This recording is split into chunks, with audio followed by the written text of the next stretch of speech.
Olá, boa tarde. Boa tarde. Jornal da Cultura, primeira edição desta terça-feira começa agora. Polícia Federal nas ruas nesta manhã. Um dos alvos é o governador do Rio Grande do Norte. Um dos maiores vilões do sono anda despercebido no bolso e nas bolsas de todo mundo, o celular. O aparelho indispensável nos tempos de hoje ajuda a aumentar as estatísticas de insônia, mal que atinge pelo menos 40% dos brasileiros. O juiz Sérgio Moro diz em São Paulo que reforma política em gestação no Congresso não é a verdadeira reforma que o país precisa. Pesquisa mostra que 6 em cada 10 brasileiros pretendem reduzir o consumo de carne. E na esteira da moda da comida saudável, não para de crescer o número de adeptos do veganismo, um tipo de alimentação sem nenhum produto de origem animal. Etapa do Mundial de Surf coloca brasileiro e australiano em final emocionante nas águas do Tahiti. E mais um ouro para Ana Marcela Cunha. No Canadá, a nadadora se torna a maior recordista de medalhas em mundiais da modalidade.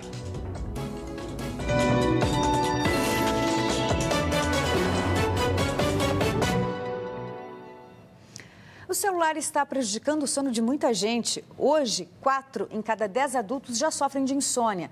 Um problema que pode alterar o peso, a pressão arterial e até acelerar o envelhecimento. Juliana já perdeu as contas das noites mal dormidas e sofre as consequências ao longo do dia. Meu sono é bem ruim, eu tenho muita dificuldade de dormir cedo e por isso é muito difícil acordar cedo bem disposta. Isso porque o sono tem 5 fases e é preciso completar todas para descansar. A mais importante é a REM, é a fase em que o sonho acontece. E mais. Que você recompõe memória, concentração, atenção. Então é importante que você tenha uma boa noite de sono com todas as fases do sono. Assim como ela, 40% da população brasileira sofrem de algum grau de insônia, segundo a Organização Mundial de Saúde. Em muitos desses casos, uma mudança de hábitos já pode trazer resultados. Iluminação indireta, uma listinha para fazer anotações e acalmar a mente e organização são fatores que, quando presentes no quarto, favorecem o sono. Agora, levar comida e problemas para uma cama bagunçada dificulta na hora de dormir. Mas o maior vilão do sono costuma ficar justamente onde não deveria, no criado mudo. Principalmente deixar o celular de lado, deixar as coisas de lado e ir mesmo dormir cedo. Ele atrapalha porque, na verdade, você tem estímulo visual e principalmente o estímulo mental, né? E sono é incompatível com qualquer processo de atividade mental. Ler na cama só se for relaxante para você. A alimentação também interfere no sono. Faça a última refeição do dia 2 horas antes de dormir. E evite comida picante e gordurosa como pizza e hambúrguer, chocolate, café, refrigerante e bebidas alcoólicas. Frutas como banana e cereja, chás de ervas como o hortelã, são aliados do carneirinho. Já estão abertas as inscrições para o Festival Com Kids. O evento reúne produção audiovisual desenvolvida para crianças e adolescentes. Quem traz os detalhes para a gente, repórter Adriana Cimino. Oi, Adriana, boa tarde para você. Oi, Ana, boa tarde para você, boa tarde para todo mundo. O festival vai premiar os melhores conteúdos em português e espanhol feitos por 12 países. E são especialistas e o público que vão escolher os vencedores que vão para um outro festival mundial na Alemanha. Eu converso agora com a Beth Carmona, que é diretora do Com Kids. Beth, quais são os destaques aí dessa programação? Boa tarde. Bom, a programação de terça, quarta, quinta está aqui no Sesc Consolação, aberta, com esses programas feitos para as crianças que podem ser apreciados por qualquer um que chegar aqui no Sesc. À noite, na quarta-feira, nós temos uma sessão muito especial, onde nós vamos apresentar 2 documentários, inclusive em que a TV Cultura está envolvida, O Respeito e o Kunomi, o Raio Nativo, que são 2 jovens adolescentes falando sobre intolerância religiosa e demarcação de terras indígenas. Esse festival é muito comprometido com a qualidade, ele dá voz às crianças e eu realmente convido todos a estarem presentes, tanto aqui no Sesc Consolação, como na Cinemateca Brasileira, que nós também temos uma programação gratuita no domingo, às 2h30 da tarde. Ótimo, obrigada pelas suas informações. Como a Beth falou, toda a programação aqui é gratuita e a inscrição pode ser feita na hora. Para conferir a programação completa, é só entrar no site comkids.com.br. O festival vai até domingo, dia 20. Obrigada, Adriana. Anotado. A reforma política, como está sendo proposta, não é uma verdadeira reforma, foi o que disse o juiz Sérgio Moro. Ele está em São Paulo, onde participou agora pela manhã de um seminário.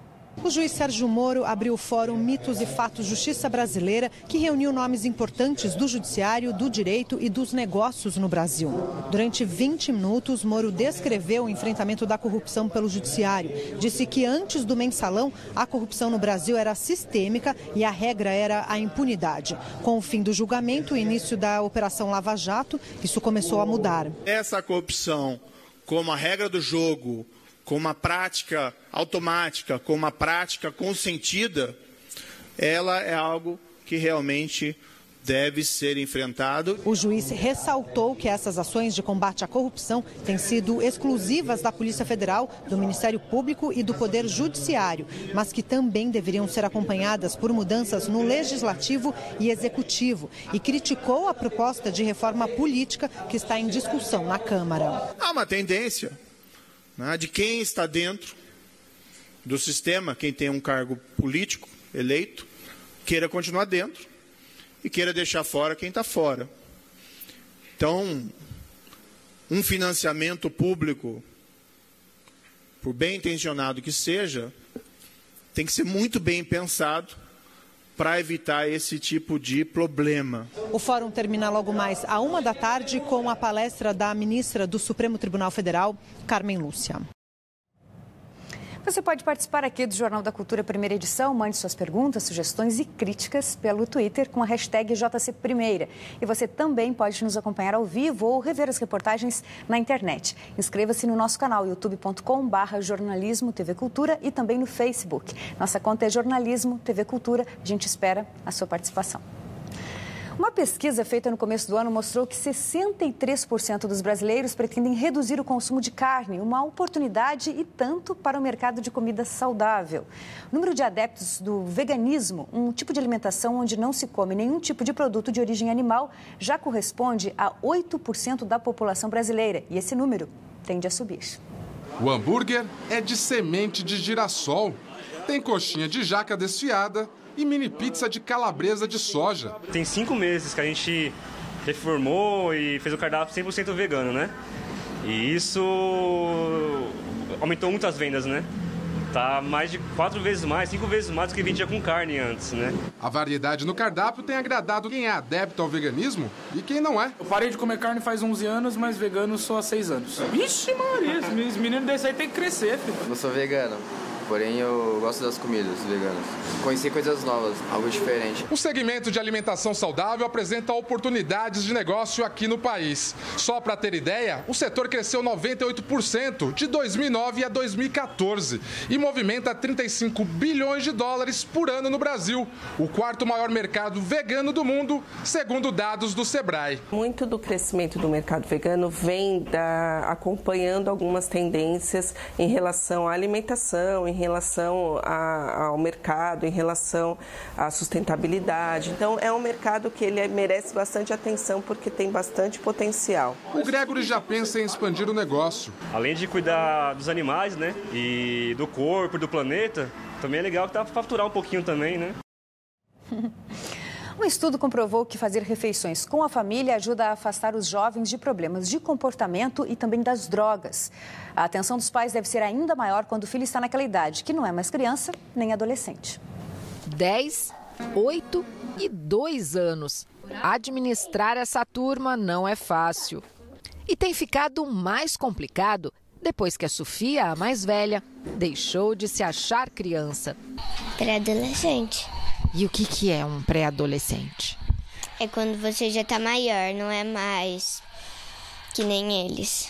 Na prática, isso quer dizer que no quarto, os brinquedos estão dividindo espaço com as maquiagens e que a mãe tem perdido o sono. Eu fico tentando ler tudo quanto é livro, entrevista, documentário, para tentar absorver o máximo, tentar saber como lidar. O que a gente sugere é que se converse com profissionais, médicos, psicólogos, os professores da escola também podem ajudar. Estudos comprovam que os jovens que fazem ao menos uma refeição por dia em família se envolvem menos com drogas e problemas fora de casa.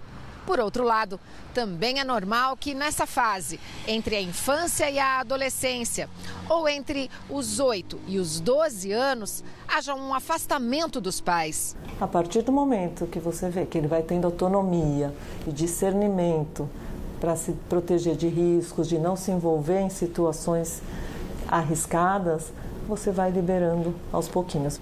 Tem que ir liberando, digamos, uma liberdade vigiada. Recomeçaram as buscas ao navio que sumiu durante uma ressaca na costa do Rio Grande do Sul na última sexta-feira. O trabalho de buscas conta com navios e helicópteros da Marinha e da Aeronáutica. O corpo do comandante foi encontrado ontem. 6 tripulantes estão desaparecidos. Integrantes da Marinha e da Força Aérea encontraram 2 coletes salva-vidas, uma boia e uma balsa que pertencem à embarcação. Estopim dos protestos da supremacia branca nos Estados Unidos no final de semana, uma estátua em homenagem aos soldados confederados foi derrubada por manifestantes. A estátua ficava na cidade de Durham, na Carolina do Norte. Na sexta-feira, o grupo de neonazistas protestou pelas ruas de Charlottesville, na Virgínia, contra a decisão da prefeitura de remover a estátua de um general confederado. Os Estados Confederados eram 11 territórios no sul dos Estados Unidos que defendiam a escravidão. Como essa estátua, estima-se que existam outras 1.500 na região. Os protestos contra a manifestação dos supremacistas aconteceram em várias cidades durante o final de semana. James Alex Field Jr., que atropelou dezenas de pessoas e matou Heather Heyer, teve pedido de liberdade por pagamento de fiança negado pela justiça. O presidente Donald Trump foi alvo de protestos em frente à Trump Tower, em Nova York, e pressionado, falou pela primeira vez diretamente sobre o grupo supremacista. Disse que o racismo é mau e chamou de repugnantes os grupos Ku Klux Klan, neonazistas e supremacistas brancos. No Twitter, a conta Sim, Você é Racista, em inglês, está denunciando pessoas que participaram do protesto. Um deles, Cole White, perdeu o emprego depois de ser exposto nas redes sociais. Polícia Federal nas ruas em 2 operações nesta terça-feira. Na mira, um governador do Nordeste. Uma das operações teve como alvo o governador do Rio Grande do Norte, Robson Faria, do PSD. Agentes foram ao prédio onde ele mora e à Assembleia Legislativa. Robson Faria é suspeito de ter tentado comprar o silêncio de um delator da Operação Dama de Espadas, que investigou a contratação de funcionários fantasmas na Assembleia Legislativa do Estado. Outra operação da Polícia Federal, em conjunto com a Receita, foi realizada em 5 estados. 19 pessoas foram presas por suspeita de integrar um esquema de lavagem de dinheiro e evasão de divisas que movimentou ilegalmente 5,7 bilhões de reais. Ao todo, 153 mandados foram expedidos em cidades do Paraná, Santa Catarina, São Paulo, Minas Gerais e Espírito Santo. O grupo usava contas bancárias de empresas fantasmas para movimentar valores de pessoas físicas e jurídicas envolvidas, entre outros crimes com drogas e contrabando de cigarros do Paraguai. A Polícia Federal também cumpriu mandado de busca e apreensão contra o ex-secretário municipal do Rio de Janeiro no governo de Eduardo Paes, Rodrigo Betlen. Ele teria dito em mensagens que esquema criminoso teria continuidade na gestão do atual prefeito Marcelo Crivella. A ação faz parte da Operação Ponto Final, que investiga desvios no setor de transportes e é um desdobramento da Lava Jato no Rio. E agora a gente fala de esporte, mas principalmente das águas, né, Cadu? Caiu meu ponto aqui, você viu, né? É verdade. Mas, vamos falar de esportes e a gente vai falar de uma atleta que, sem dúvida nenhuma, a notícia não poderia ser melhor. Um recorde na carreira dessa atleta que merece e muito destaque. A gente fala da Ana Marcela Cunha, atleta da maratona aquática, que venceu a 5ª etapa da Copa do Mundo da categoria. Ela se tornou a maior vencedora do circuito mundial da Federação Internacional de Natação. Vamos ver como é que foi essa história. Depois de ter conquistado 3 medalhas no Mundial de Budapeste, uma prata na etapa de Roberval do Circuito Mundial da FINA, a tricampeã mundial de maratonas aquáticas, Ana Marcela Cunha, subiu ao lugar mais alto do pódio na etapa de Lac Mégantic, também no Canadá. Ela venceu os 10 quilômetros com um tempo de 2 horas, 6 minutos e 12 segundos, seguida pelas italianas Raquel Bruni e Ariana Bride, respectivamente 2ª e 3ª colocadas. O título no Canadá é o 17º na carreira e marca mais um recorde para Ana Marcela, a maior vencedora do circuito. A atleta disse ao final da prova que teve paciência e aguardou o momento certo para dar o sprint, aquele gás final para levar o título. Com os bons resultados nas últimas provas, Ana Marcela Cunha já assumiu a 3ª colocação no ranking mundial com 64 pontos. As últimas etapas serão disputadas em outubro na China. A Ana Marcela já disse que não tem férias, não. Provavelmente só depois da Olimpíada de 2000 e... A gente vai ter Copa no 2020, né? Provavelmente só que ela vai tirar férias, que ela não esqueceu, não. 2016 acabou não pegando pódio, mas agora ela vem numa fase fantástica e maravilhosa e ela quer, sim, em 2020, assegurar uma medalha. A gente continua falando das águas, né? Etapa final do Mundial de Surf no Tahiti. Teve brasileiro perto do título. Vamos ver. Em uma final de tirar o fôlego nas ondas de Tijupo, Julian Wilson teve uma reação implacável para derrotar o brasileiro Gabriel Medina e arrematar o troféu da 7ª etapa do Circuito Mundial de 2017. O australiano ficou em combinação, como é chamado no surf, precisando de 2 notas para poder vencer a bateria e não esmoreceu, lutando até o fim, sendo recompensado com um 9,23 e um 9,73 por 2 tubos pesados a 3 minutos para o estouro do cronômetro. A vitória impediu o bicampeonato de Medina no Tahiti, porém o surfista de Maresia somou pontos importantes na briga pelo título mundial deste ano. Gabriel foi autor do único 10 unânime da etapa com um longo tubo nas quartas de final contra Owen Wright e por muito pouco não terminou o dia de forma perfeita. As 7 etapas disputadas até o momento tiveram campeões distintos e o equilíbrio acirra a briga pela liderança na próxima parada no Tour na Califórnia, de 6 a 17 de setembro. Depois dos Estados Unidos, os surfistas partem para a reta final da temporada em Rossegor, na França, em Peniche, em Portugal e na lendária Pipeline, no Havaí, no mês de dezembro. A nossa história de hoje mostra a Fonte Monumental, que fica na região central de São Paulo. Projetada para a Praça da Sé, foi colocada em outra praça, Vitória, que depois passou a se chamar Júlio de Mesquita. Deu charme ao local, mas sofreu vandalismo e descaso ao longo dos anos. Mas há 4 anos foi restaurada.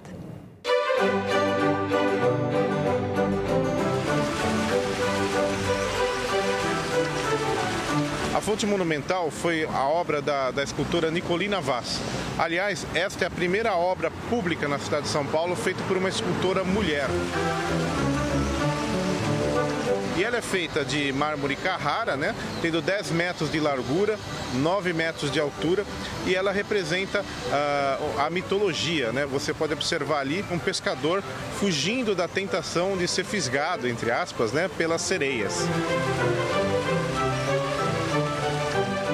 Ela hoje está envidraçada. Aliás, é uma característica que acompanha nos últimos 30 anos esse monumento. Ele sempre acaba sendo protegido dessa forma para conter o vandalismo. Já roubaram as lâmpadas que tinham aí, destruíram os vidros. Acaba não protegendo 100%, porque as pessoas que jogam coisas por cima do vidro, né, e acabam atingindo o monumento. Mas ajudou com que o monumento preservasse por mais tempo conservado. Quando vinha de Londrina, quando meu marido foi arquiteto lá, nós hospedava nesse hotel aqui, na América. Então, ele gostava de fazer fotografia da Fontana comigo aqui. Nós temos uma fonte, né, que nos lembram muito as fontes que existem em Roma, que existem na Europa em geral. E essa arquitetura que abraça a praça, né, é uma arquitetura bastante europeizada. É importante que você conviva na região dos monumentos, que você interaja com essas obras públicas. A seguir, o governo da Coreia do Norte diz que Kim Jong-un adiou o plano de lançar mísseis contra a ilha norte-americana de Guam. Sem aval do Congresso para aumentar impostos, o governo federal adia outra vez o anúncio da nova meta fiscal. Voltamos em instantes.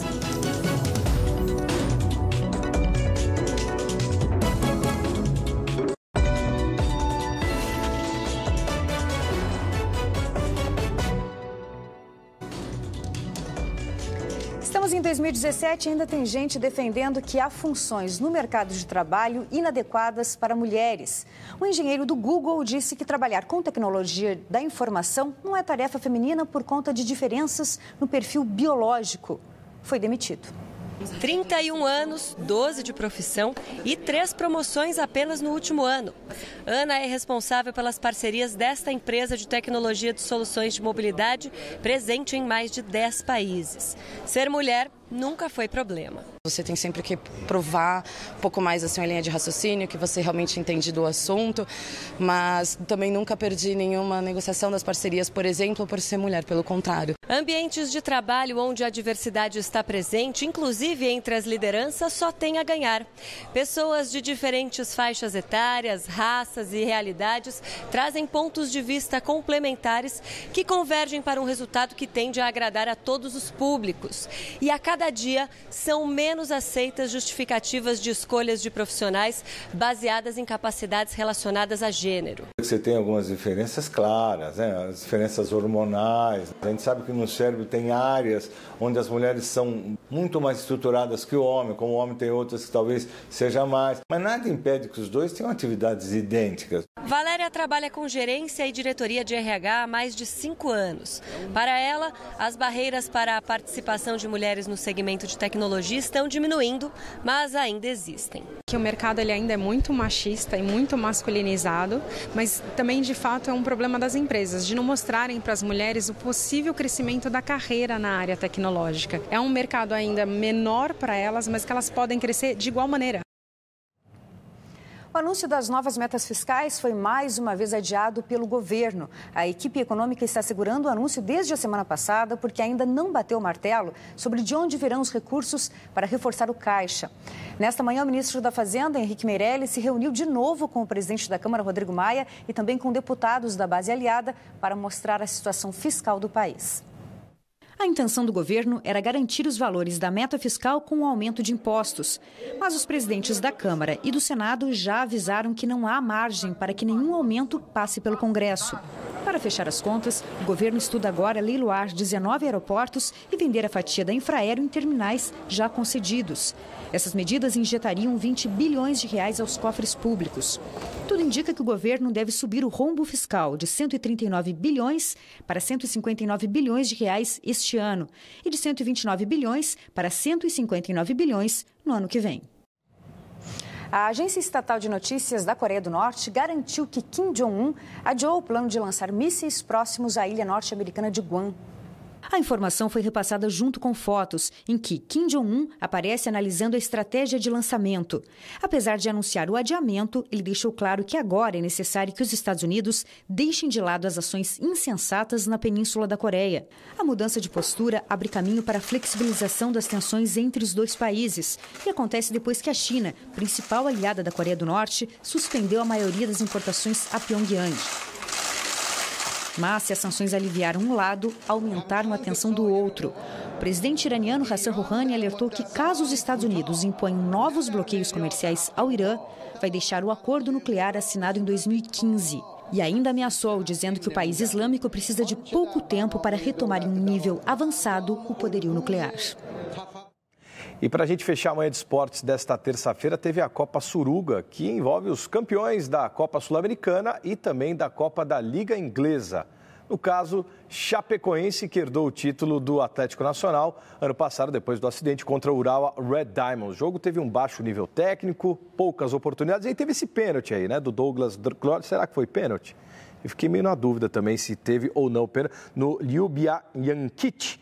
O AB bateu, fez 1-0 no estádio Saitama 2002 Stadium. O Verdão do Oeste, que acabou perdendo e fica com o título, fica com o vice-campeonato, melhor dizendo, e também a premiação reduzida.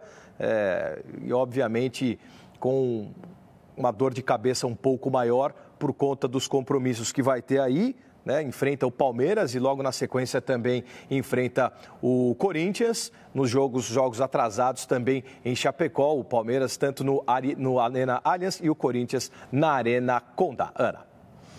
E antes de encerrar o jornal, uma notícia triste para a cultura e especialmente para a TV brasileira. Morreu em São Paulo aos 87 anos o escritor, jornalista e especialista em quadrinhos Álvaro de Moya. Eu vou ser desenhista de história em quadrinho. Álvaro de Moya era considerado o maior especialista brasileiro em histórias em quadrinhos. Ele estava internado no Hospital São Paulo desde o último dia 5, em decorrência de um acidente vascular cerebral. Um dos pioneiros da televisão brasileira, Álvaro de Moya trabalhou nas TVs Excelsior, Tupi, Bandeirantes e aqui na TV Cultura. Viúvo, ele deixa 2 filhos. Álvaro de Moya doou todo o seu acervo para o Centro Universitário Belas Artes, na Vila Mariana.